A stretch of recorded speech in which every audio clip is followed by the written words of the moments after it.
एक पति पत्नी के बीच रोज झगड़ा हो जाता। पति दिन भर बाहर मेहनत करके घर आता, पत्नी से किसी न किसी बात पर झगड़ा हो ही जाता। रोज रोज के झगड़े से पति तंग आ गया। एक दिन उसने अपनी पत्नी को प्यार से समझाया कि तू रोज मुझसे लड़ा मत कर। तो पत्नी बोली, क्या करूं, मुझे गुस्सा आ जाता है, मैं अपने गुस्से को कंट्रोल नहीं कर पाती हूं। पति ने तरकीब लगाई, कुछ कीलें लाकर अपनी पत्नी को दी और बोला, तुझे जब जब गुस्सा आए इसमें से एक कील इस दीवार पे ठोक देना। अब शुरू में पत्नी ने वैसा ही किया।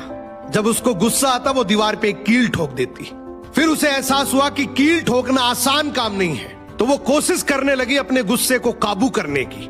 धीरे धीरे कोशिश करते करते उसने अपने गुस्से पर काबू करना सीख लिया। अब रोज का झगड़ा होना भी बंद हो गया।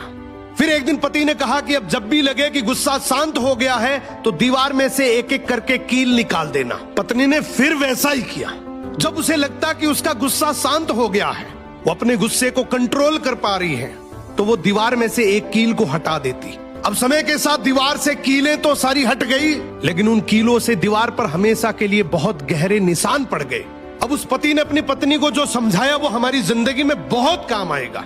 पति ने कहा कि बिल्कुल ऐसे ही गुस्से में जब हम किसी के दिल को चोट पहुंचाते हैं, अपने शब्दों से, अपने लहजे से, अपनी प्रतिक्रिया से, चीखते हैं, चिल्लाते हैं, अपशब्द बोलते हैं, कड़वे शब्द बोलते हैं, तो उनके दिल पर भी इतने गहरे निशान पड़ जाते हैं। उसके बाद हम कितनी भी बार माफी मांग ले, वो निशान नहीं मिटते।